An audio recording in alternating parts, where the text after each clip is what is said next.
Lizzie. I don't ever smoke the dizzy, but we can always share some ditzies. It's just a cup in time.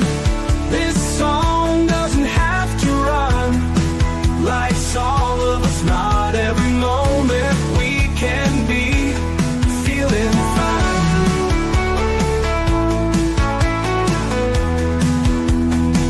I wanna share a moment, just a second if you will, maybe even a cup of thrill.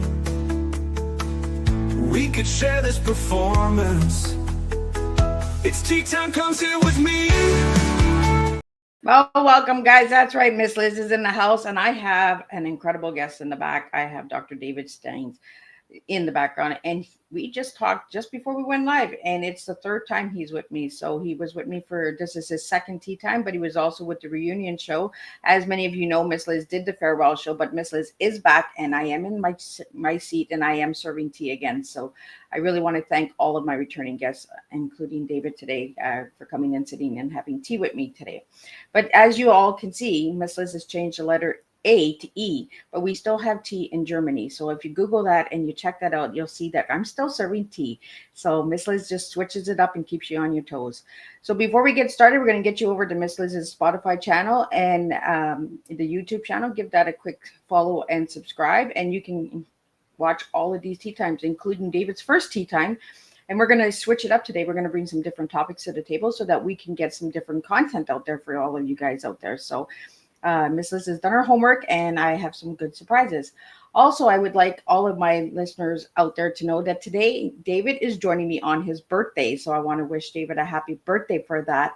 I am really honored when they want to spend their special days with me. So I want to thank David for that. So when we get him on the stage, we're going to give a big shout out for happy birthday wishes out to David from all Miss Liz's listeners out there. But before we get started, you all know how it works. Disclaimer, and then a little intro, and then the guest comes in and we spill tea together. And today's tea that we have is Excelor, interested and helpful. That's right. We don't serve a beverage. We serve words. So we'll get that in there. And we do have a guest in the house today. Tinkerbell is in here. I guess she snuck in.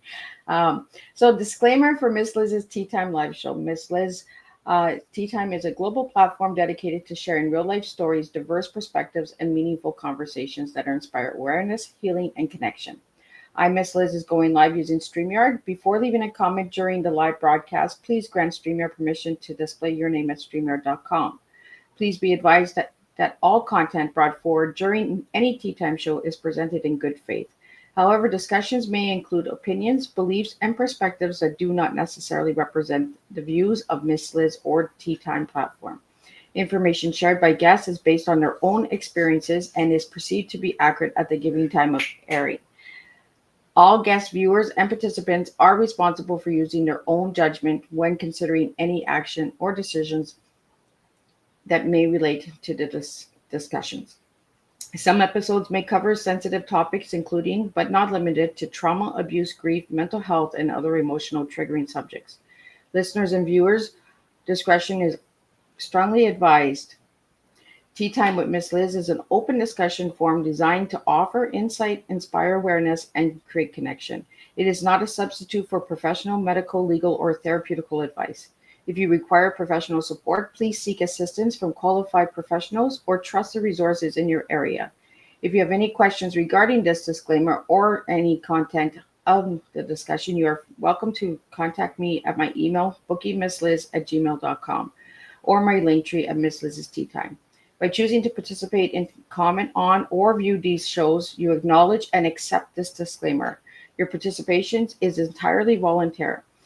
Miss Liz welcomes you to join the conversation with an open heart, and if any time you feel this platform is not right for you, I respect those wishes and decision and welcome you back whenever you are ready.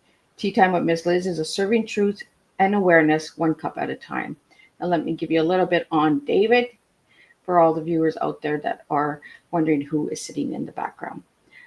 Today on Tea Time, I'm honored to welcome back David Schein, an author, educator, and thought leader who brings knowledge, integrity, and action to the table. With a background in law, business, and ethics, David has spent his career guiding others towards leadership that truly makes a difference.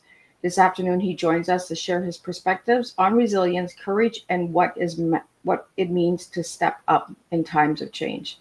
Together, we'll explore his powerful topics: saving America, knowledge, leadership, action. Let's give a warm welcome to David Schein on Tea Time. Welcome, David. Thank you so much, Miss Liz. That was a wonderful introduction, and it's a delight to be back with you. And of course, I especially appreciate my birthday greeting. My phone has been going crazy today, and a lot of people have remembered my birthday, which is kind of cool. Though, unfortunately, I'm reaching that point in my life where it's like, oh my God, no, not another birthday. Those birthdays are nice to see, but they're also nice to see them go, right? Especially when you get to those higher numbers. Well, I'm working to reverse those numbers somehow. And as you know, I'm a very active individual, and back at the gym and doing tango, and getting out there and getting after it. Well, look at you at the gym and tango. We'll have to go dancing sometime there, me and you, David. Absolutely. So, David, for all my listeners who are tuning in for the first time, tell us a little bit on who David was as a little guy and who's David now. Well, as I tell people, sometimes it sounds like a story tale because I have so much advanced education and have done a lot of different things. But I started from very, very modest beginnings. I'm the oldest of 7 children from a military family. My dad was career enlisted, which meant that he didn't make very much money. And that was pretty tough with 7 kids. And so my mom had a GED. My dad had a high school vocational degree. And my mom worked very hard to keep the household together. And my dad was very dedicated to the military. He often, when he was on shore leave, he was in the Navy, he did work a second job to try and bring at least a little bit of money in. And so it was, but my parents inspired me with a particular direction that influenced all of us in the family. And that was that education was the path forward, the path out of it. And it does seem to have worked out that way because 6 of us not only finished college, but we have I have a brother who has similar credentials to mine, a PhD and a JD, and I have a sister with a Ivy League undergraduate degree, a master's from MIT, and a PhD from another distinguished institution. And it's just that, and everybody else at least finished college. So my parents' influence certainly had a tremendous impact, and I do credit other people along the way. I was in a Catholic school K through 8th grade, and my mom was a volunteer. On top of everything else she did, she was a volunteer with the church. And I think the nuns gave us a little extra credit for my mom's great efforts. And they showed a little bit extra attention. And, sometimes teachers helping students taking that extra step forward, I think, makes a big impact. Absolutely. Teachers do make an impact in our lives. And I want to get into that because what teacher influenced you the most, David? Oh my gosh. It's in each generation. So like I said, in K through 8, it was the nuns who really across the board took a personal interest. And to give you an idea, I flunked 2 consecutive grades, not because I couldn't do the work, but because of the little lack of focus, as a lot of young boys do, and things like that. And the nuns went ahead and passed me anyway.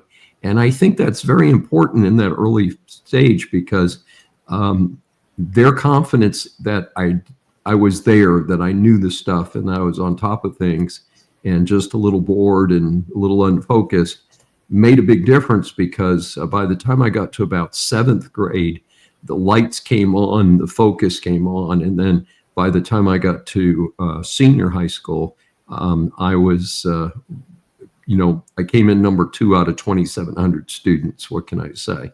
And so obviously their confidence at an earlier point inspired me at a later point. My high school physics teacher was a great inspiration for me. My high school advanced English teacher was a great inspiration.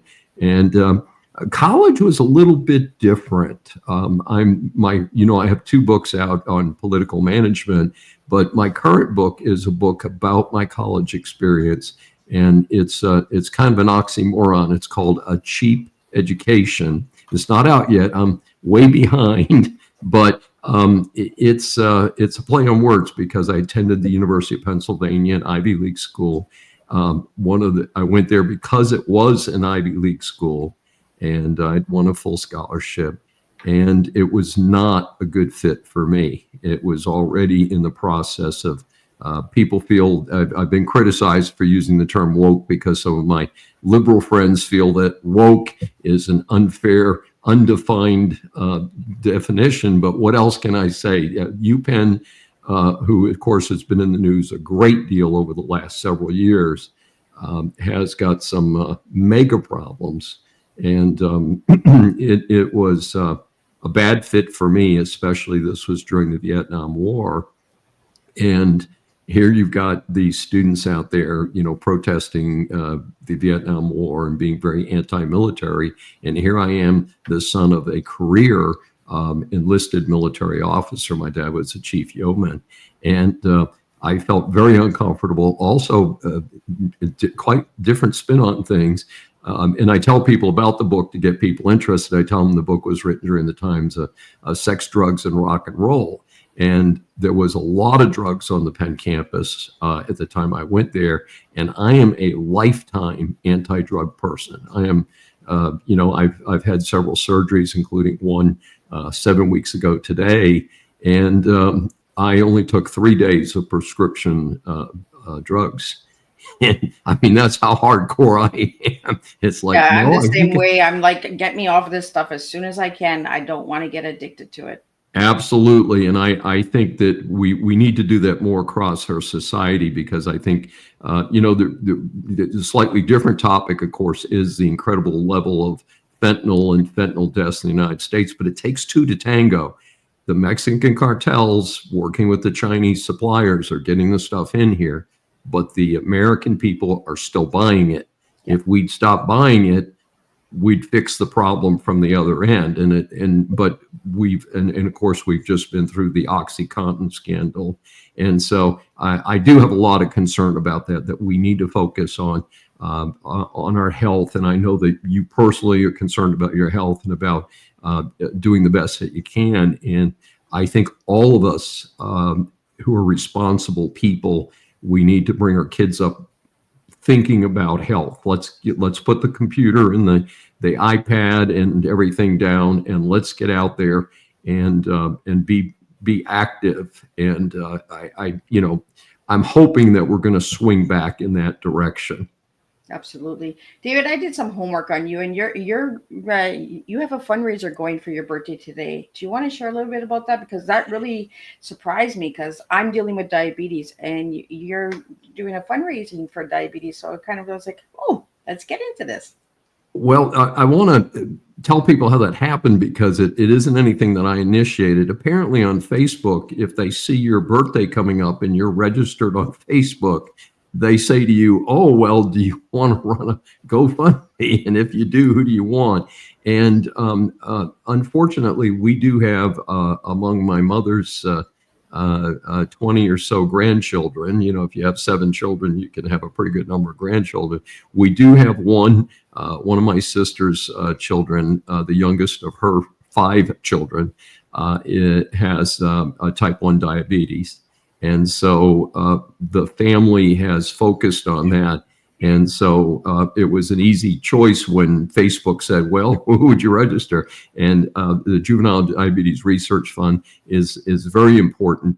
And she's been very fortunate in that she is in a generation where she has an insulin pump and has the remote monitoring that they do today and things like that. So she is certainly doing well. and in fact just had a baby. And so I want to take the time to wish her and her mom, my sister, all the best, because it is a lifetime commitment, as you personally know, to deal with type 1. The neat thing about it is that in past generations, type 1 diabetes wasn't necessarily a death sentence, as some people sometimes label that, but I think it did mean a shortened lifespan. But with the modern things that we have going on today, I think we're doing a lot better. I have a friend who she and her common law husband and I were personal friends for 50 years, starting with a cheap education. This was my best friend from college, and he and his lady friend, who was a type 1 diabetic, had a wonderful relationship, and it was my pleasure to be associated, my honor to be associated with him. And she passed away relatively recently, but lived what was considered for her generation a normal lifespan. And actually, sadly, when my friend Al died first, she stopped doing the things that had helped her be healthy for a long period of time. And that's, of course, as you know, part of the challenge. Any of us who have a health challenge like diabetes, like Parkinson's or something, we have to stay on track and do the best we can. I was, for some reason, in my particular biosystem, I have naturally high blood pressure, just not horrible, but higher than they would have liked to have seen all the way back to when I was a teenager. And about 35 years ago, yes, I decided that I needed to take control of it. And a couple of the things, one of the things that was recommended at that time was that I go on a low salt diet. And was already a cook. And part of one of the oddball things that I am good at is cooking very flavorful food with no salt at all. And that's something I got to work on, because I'm big on my salt. Yes, and well, you know what? It depends on your body system and all that. For my better half, she has historically low blood pressure, so she can salt the heck out of her food, and she's fine. So I fix all the food in the household with no salt, and then she salts hers, and I use potassium chloride, which is readily available today. And I've adjusted to the flavor of that, because it does give slightly different taste than sodium chloride, normal salt.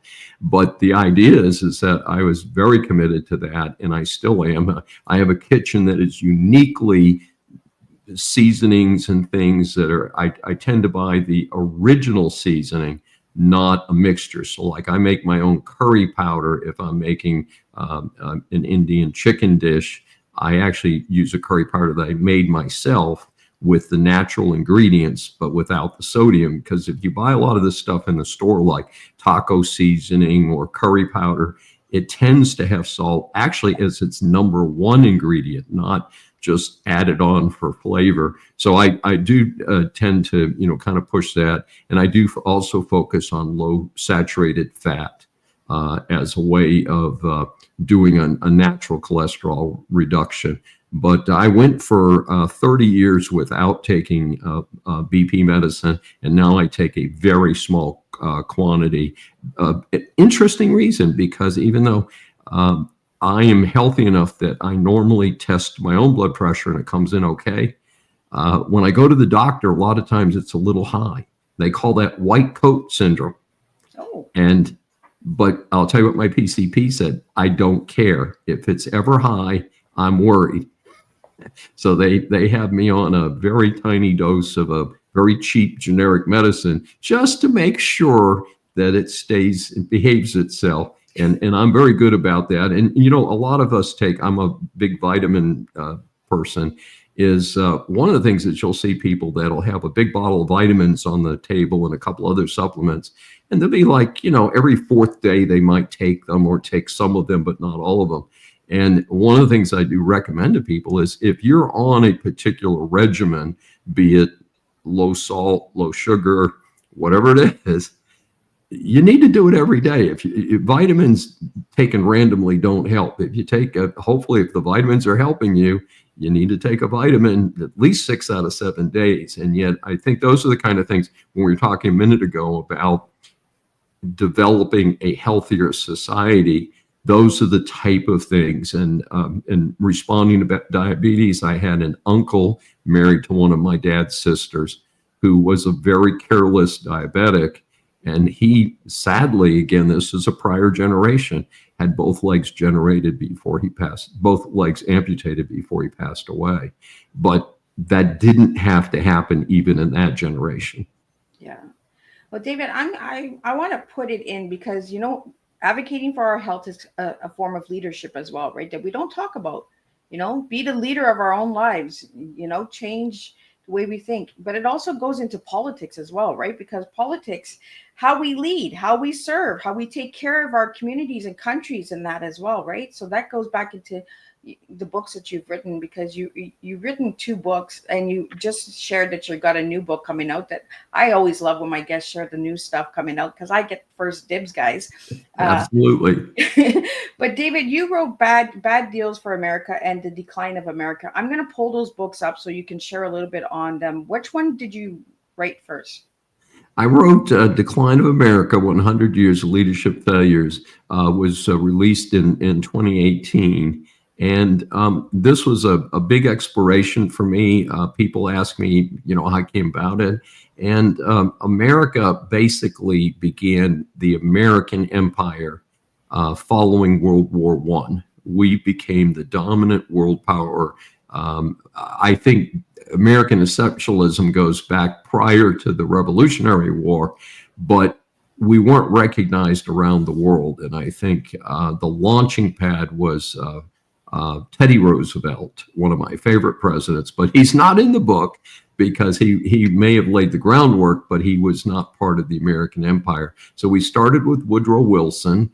And at the time the book was written, Barack Obama was just finishing his second term as president. So the book does end with Barack Obama. We are planning a replacement volume that will include Donald Trump and Joe Biden. And we're going to change the title and change the formatting a little bit. But the idea is that American exceptionalism comes from the power, the hard work, and the diversity of the American people. Sadly, not because we've had great presidents. Yeah. And and being a college professor, I gave them all letter grades, and the highest letter grade was a B-.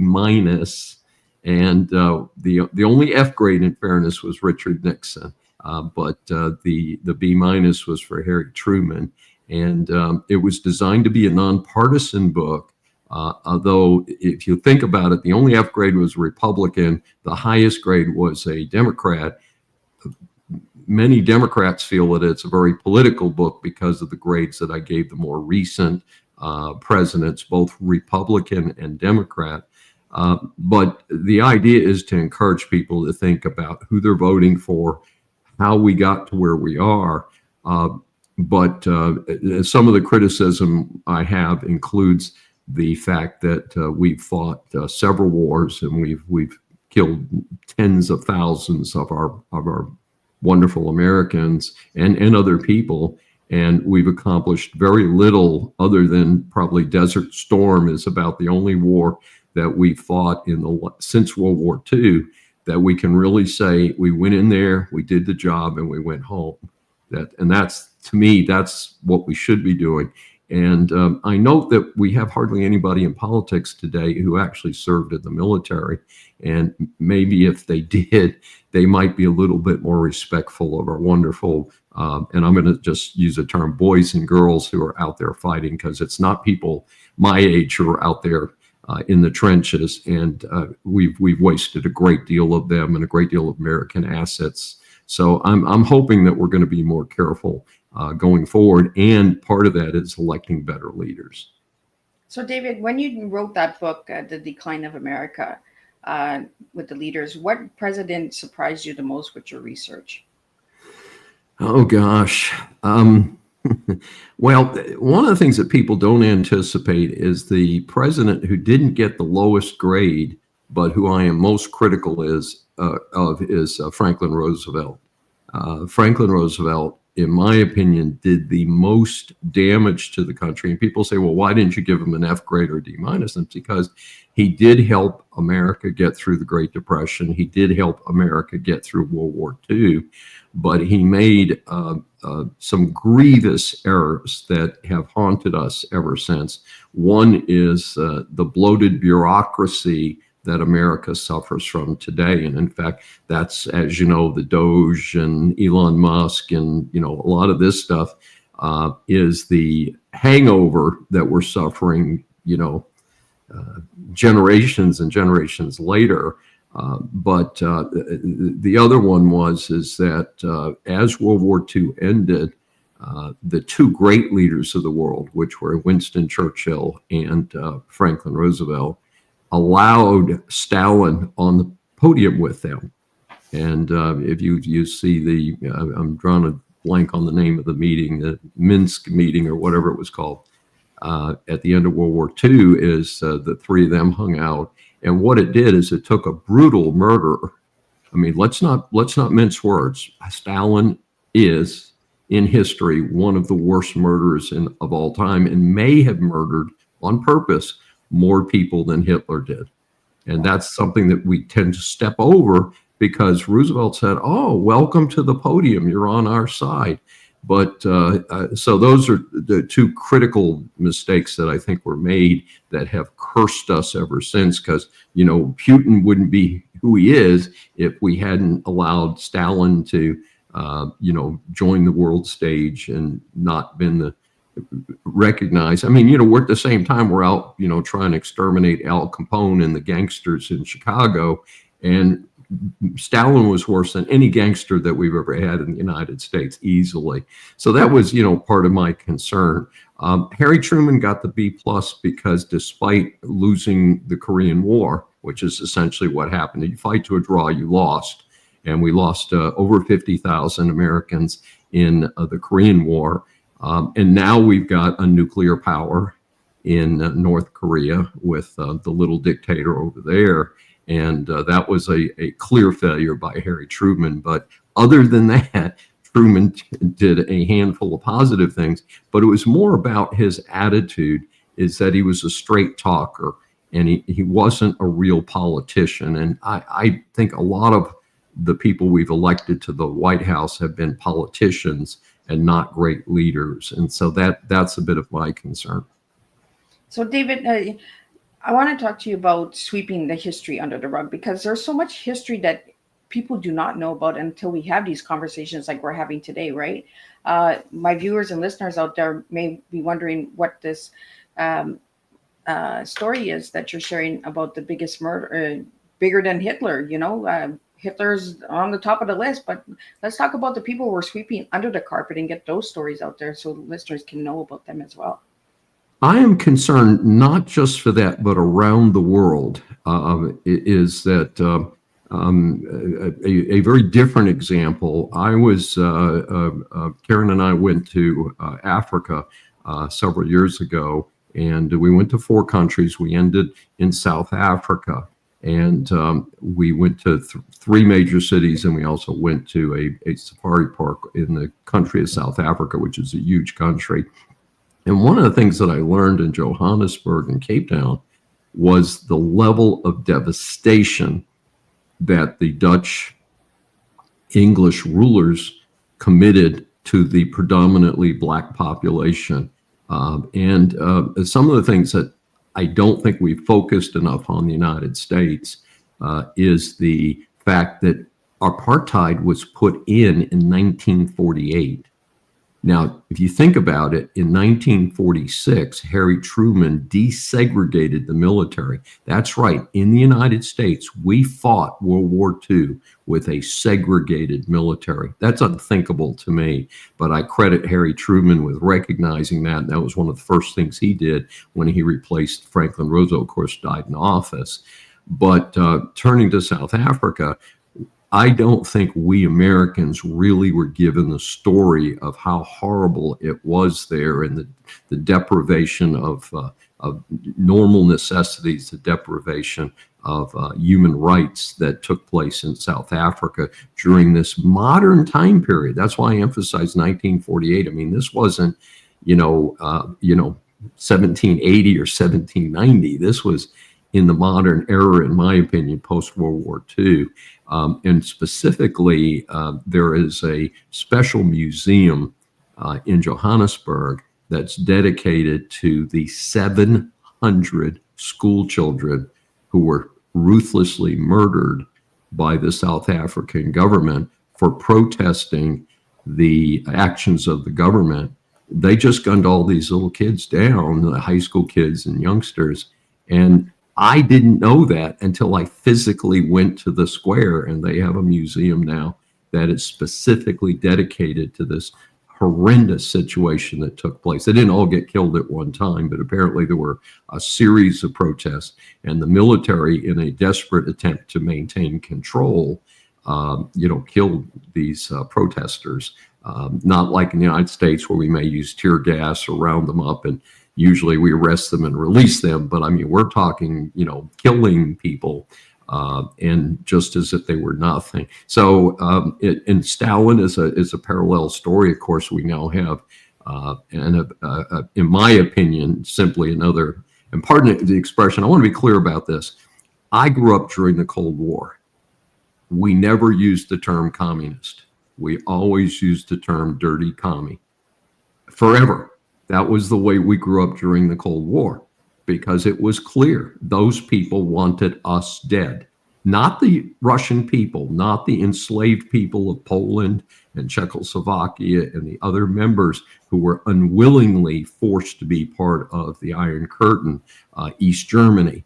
And the circumstance was very difficult. But what we do know that happened behind the Iron Curtain is that Stalin systematically slaughtered people who were not willing to accede to his jurisdiction. And of course, many of those people were not in Russia, but were in the countries I just mentioned that Russia took over following World War II because of the stupidity of Franklin Roosevelt. The reason I keep focusing on FDR, first of all, he's American, but secondly, I think based on what I've read about Winston Churchill, he was not in agreement with that, but he only had one vote at the table.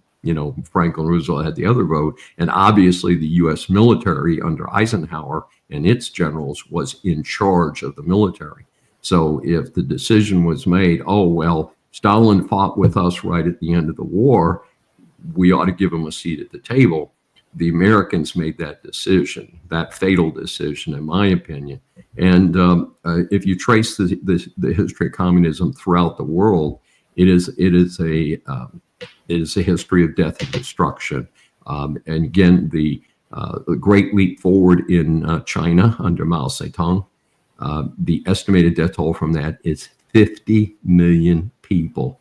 The estimated death toll with Stalin, because there's no official number, is between 8 and 10 million. So we're talking, very, very serious things. And of course, most of the stuff never worked. And the reason it's relevant today, and the reason we need to get our school system understanding what happened, is that you have a communist. Let's stop calling him a Democrat socialist. That's an idiotic term. When you're talking about what his principles are, including, let's take things away from white wealthy people. That's what he said.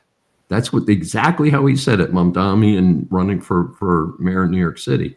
And I find it hilarious that you have a city that is the home to capitalism around the world. It's the home of Wall Street and the stock markets and so forth, that they would have a clown like this who has won the Democrat primary and is considered the leading candidate. Polls are showing him, winning election. And less publicized is the mayor's race in Minneapolis with another person who is basically presenting, less visible, but presenting the same type of platform as the Democrat candidate for mayor in Minneapolis. And I think people need to wake up.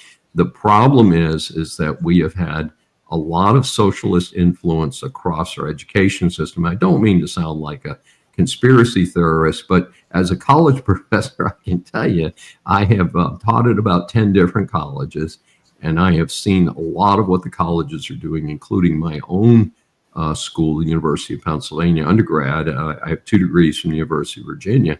Virginia itself, which you would think, oh, it's in Virginia, and Glenn Youngkin's the current governor, and it's going to be a red state and all that. Actually, not so true. And they have been far enough out there that there's actually a group called, I think it's called the Jefferson Society at the University of Virginia, of former alumni who are lobbying to get that school back away from the edge of the wokeness that has taken over the school. And the president of the University of Virginia resigned abruptly. He had given notice he was going to leave the office a year from now. He sped it up to about 6 or 7 weeks ago. And there's a fair amount of rejoicing on the part of alumni like myself who feel that the university has gone far too left. And the concern about that is you're not presenting a balanced view of some of the horrible things that have happened under communism. So it's, I am concerned, and I don't think the students who've come through the last generation or two have been given a very fair presentation of why what I call a regulated capitalist system is a terribly flawed system, but it's a whole lot better than the alternatives that we're faced with. So it's just, it's a tough go out there, but I'm hoping that we're changing the discussion right now, that I think things are coming out. That doesn't mean the Mandami won't win the New York mayor's race, but I think what I'm hearing, which I find very interesting, is that there are a lot of conservatives out there who are actually rooting for Mandami because they expect it to be such a car wreck that even though he doesn't have a legal authority to do many of the things that he has suggested, that I think that whatever he does try is going to have some colossal impact. So there's a lot going on out there. Right. And David, you mentioned a lot of things, right? The educational systems, how we're teaching our children, how we're getting the history out there. We're sweeping a lot of stuff under the carpet, and we're just putting a pretty rainbow on it and saying, oh, no, that's a long time ago. Forget about that. But we're repeating history because we're not learning about the history. We're not understanding the history. So all we're doing is repeating. We're doing this vicious circle of coming back and repeat. And then we put a pretty bow on it, and we just say, well, that was years ago. That was decades ago. Let's just forget about it. Let's just create a new kind of chaos and division. And, there's so much unbalance in the world. And you mentioned that we need balance, and we don't have balance right now. I'm in Canada, and and I'm watching my neighbors falling apart, and my country as well is falling apart. So how do we get the balance back into the world? Is by understanding the history, by learning the true history, not sweeping it under the carpet and saying, no, that happened years ago. We're not going to talk about that anymore.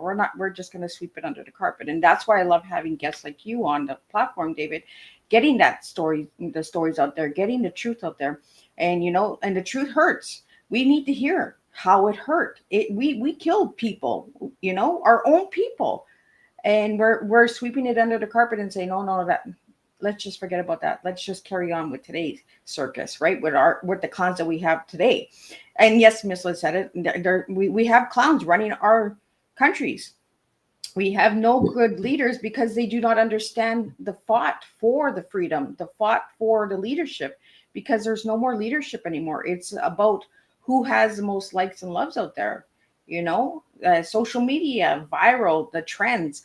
Like, let's forget about that and start bringing back leadership. And I want to talk about your next book that you wrote as well. It's called The Bad Deal of America. I'll pull that book up and share a little bit about that one as well, David, because I want to get your books out there, because I want people to honestly start reading some good stuff. Thank you. And I want to give credit to Mike Lynn, who is the artist for a popular brewery of all things, and he was introduced to me, and we had some great discussions. And he designed the book cover and also the artwork that's inside the book. The book is printed in 3 colors to capture a traditional set of playing cards, or in traditionally white, blue and red against a white background, and it's a lot of fun. But again, the objective of this book is very hardcore, nonpartisan. I don't think the argument for term limits is a partisan argument. I think both parties should support the concept that we have a representative government. We need people to come home and live under the laws that they create, not stay in Washington, not be 50-year bureaucrats. And when I hear some of the people in Washington, Democrat and Republican, I'm saying to myself, what universe, what planet are they living on? They're not connected to the average American. And, they have the first third of the book is about how much money that they have available in addition to their salaries, which are not trivial. Their salaries are about 2 to 3 times the average American family income. This is one person working. $175,000 a year is more than the vast majority of Americans make. And they say, oh, we're not making enough. And then we point out all the free postage and the gym memberships and the benefits they get, and on and on and on and on. So it took a while. It took about a year for us to, not like one transparent source, this is what a senator has available. You have to go look this up because they don't want you to know. Again, I'm not trying to sound like conspiracy theorist. You got to do the research, right, David? Yeah. If you don't research, they're just going to throw you under the bus, and they're going to say, "Oh, don't worry, don't look at that." Let's divide you with other stuff. Let's take you away from the truth. So we gave each, and I had to. By the way, I don't gamble, so I actually had to go out and buy a deck of playing cards so I could lay the book out. So I had the idea. People say, "Well, how'd you get the idea?" Well, I just was driving around. I'm a thoughtful person. I think all the time about books and articles and things. And so I had to go buy a deck of cards and say, okay, this is how, okay, now I know. And by the way, if you buy a brand name deck of cards, the design of the spades and the kings and the queens are trademarked, not just patented, but trademarked, or not just copyrighted. And so that's why we had Mike Lynn, the artist, design the playing cards as well, because we wanted to own our own material and not have to pay a licensing fee or risk violating somebody else's license. I'm very respectful of copyrights and trademarks. So in any event, we put that together, but it is 26 Republicans and 26 Democrats and independents. I put the independents over there because the independents that we're talking about, like Bernie Sanders, he's really a Democrat, but he calls himself an independent. I mean, we just face the reality. And each person has a playing card. The more visible people have a face card, queens and kings and jacks. Okay. Those are the people that we know best, that we hear the most about. And like Nancy Pelosi, Chuck Grassley, Joe Biden, those folks are, some of the people that we hear the most about.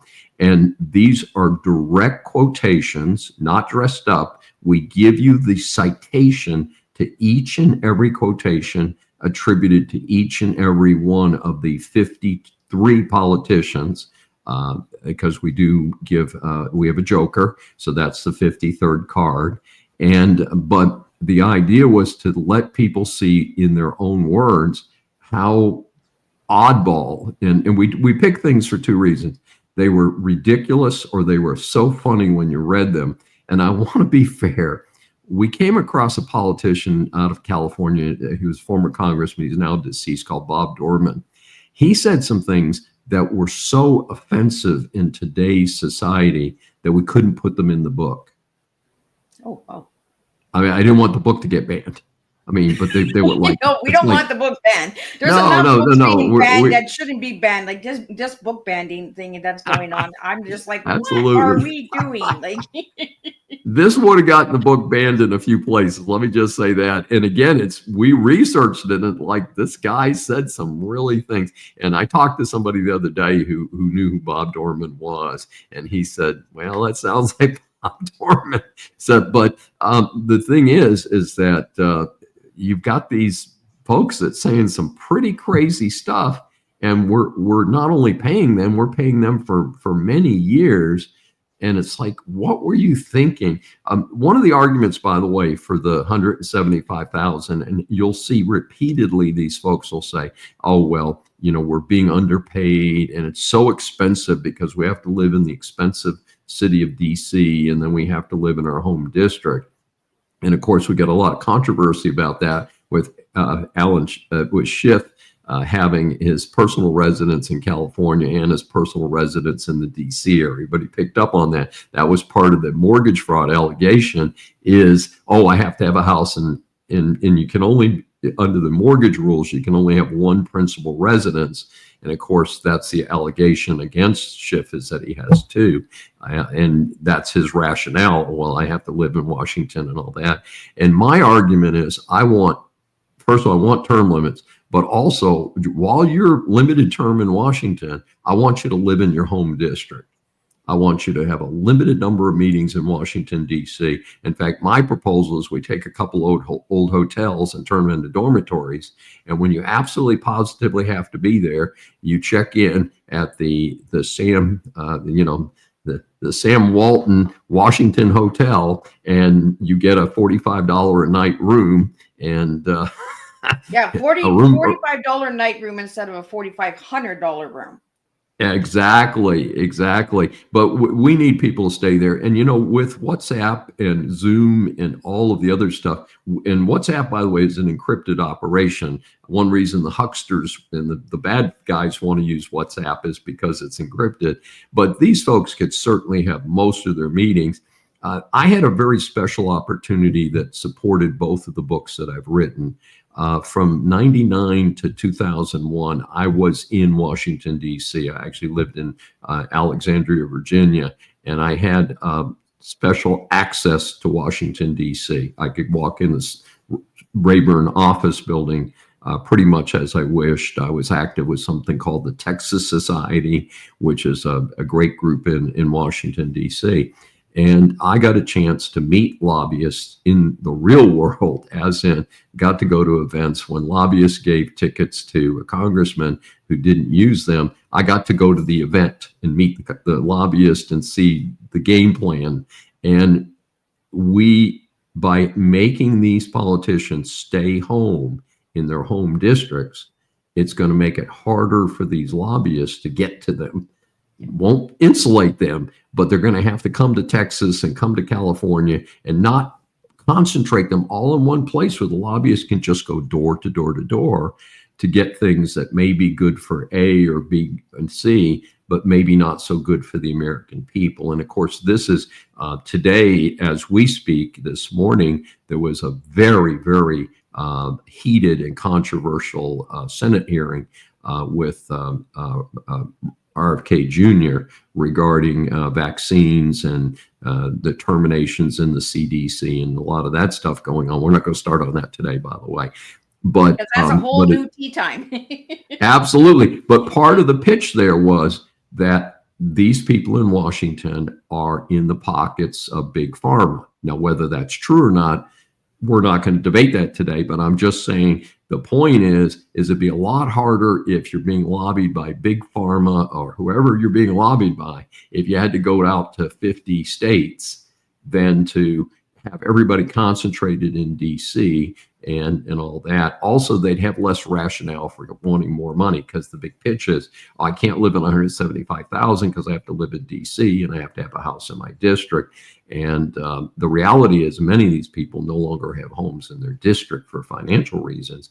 They come home and stay in hotels and stuff and pretend to live in their district when they've really, vacated and they don't come back afterwards. So I think it's important that we have representative democracy in a real meaningful sense. Exactly. And all of this money that we can't live like this, we can't live like that. Well, try living like the everyday American person or the everyday Canadian person, and then come and tell me, oh, can you live on it? Kind of give them like a taste of what we actually live, not just pretend that they understand what we lived through, right? Like you said, you were the oldest of 7 children. Your family struggled, to make ends meet. And then you have these people coming and saying, well, you know what? I can't live on $175,000. Well, how about the people that are living under $20,000 a year? We're not talking about those people. And those are American people too. Those are Canadian people too, as well, right? And for my listeners out there, yes, I do have Americans on my platform. I have people from all over the world, because these are things that are affecting all of the world. Leaders around the world right now are not concerned about their people. They're concerned about themselves. They're concerned about what they can get and how much likes and loves they can get, or how many trends they can create. It's turned into a real circus around the globe. It has, and it's very sad. And I am hopeful that this is going to be a short-term situation, and it's going to get better, because it is indeed threatening. I did want to talk a few minutes about Canada. First of all, my mother's mother came from Canada, and got her U.S. citizenship fairly late in life, believe it or not, because she kept going back to Canada, and then that messed up her citizenship. But you know what? It's always nice to come back to Canada. Absolutely. So they came out of the Toronto area, so there's still in-laws and cousins and stuff in Toronto and Montreal. And I had some great visits there when I was a kid, visiting with my mom's family up there. And I am a big fan of Canada. I do not want it to be part of the United States. I respect it as a sovereign country. And I think that was a massive, massive error by Trump. And of course, Trump famously shoots his mouth off, and doesn't always engage the mental processes behind it. And that was, I think, one of the huge gaffes that he did. And it had a very unfortunate effect, is that you have a president who, I don't care what these guys do and shake hands, the guy, your prime minister, hates Donald Trump, hates his guts. I fear no contradiction of that in reality. And the reality is, you guys were about to elect a conservative who might have helped turn Canada's finances around. And people in Canada justifiably got so upset at Trump's ramblings that they deliberately voted for the guy they said would be opposite to Trump. So it's very sad, because I do have some close friends. I will tell you, this morning, one of my friends from Guelph, a suburb of Toronto, sent me a LinkedIn post talking about the crime problem in Canada, and how the liberal jurisdictions have multiplied the crime problem, which is the exact same thing you're hearing people say about many American cities, that the so-called Soros DAs elected with liberal money from the Soros campaign funds, have stopped cash bail, have stopped keeping people in jail who are really, really bad people, and have stopped sentencing people for serious crimes to serious time. And so Canada and the United States shares that sad legacy. So I do hope that Canada will be able to get back on a better track, because I do feel for people in Canada, and I know that that financially, I lived near Canada. I grew up in the Northeast, and again, my mom's mom was from Canada, so we didn't think anything much of going into Canada. And it used to always be that the Canadian dollar, a U.S. dollar was worth $1.05 to a Canadian dollar. There was a 5-cent difference. And I bitterly remember being a tourist in Canada, in Quebec, Right about 15 years ago, I went to the Quebec Winter Carnival.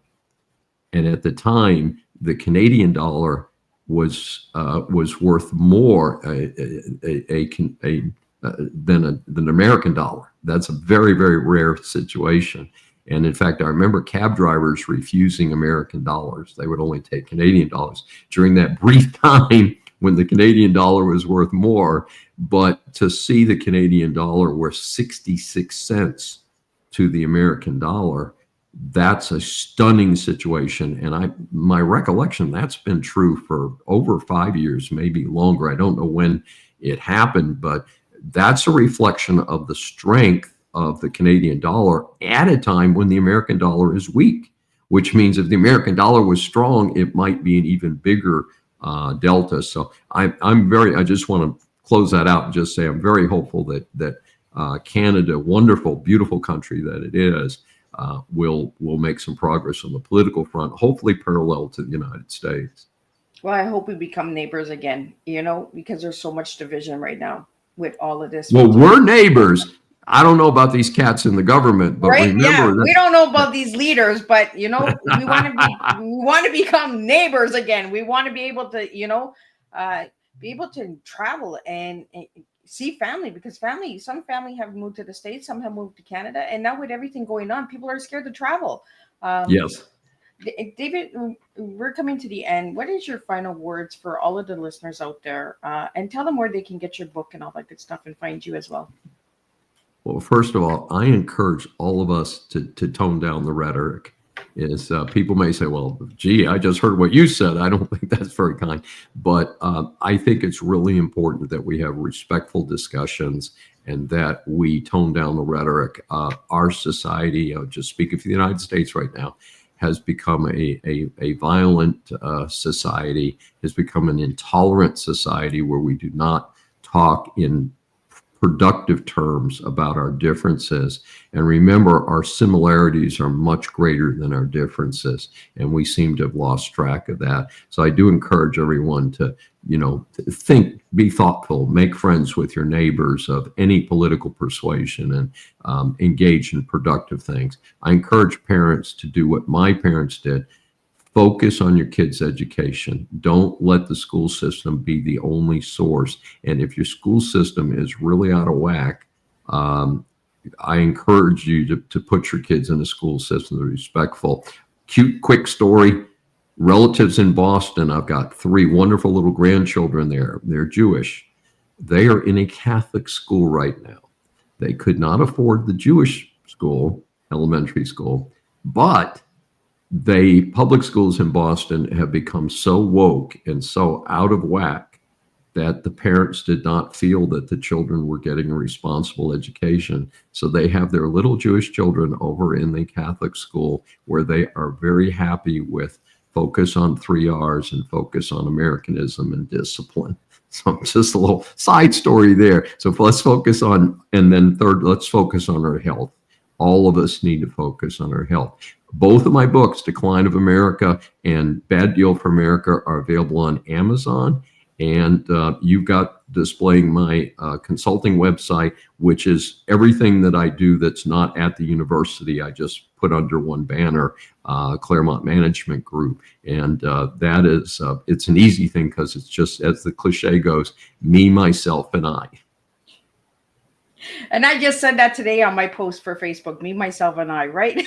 So see, the universe meant for me to have David today. And David, Absolutely. I really just want to thank you for joining me on Tea Time and getting these books out there, getting some truth out there, and having a good, clean conversation.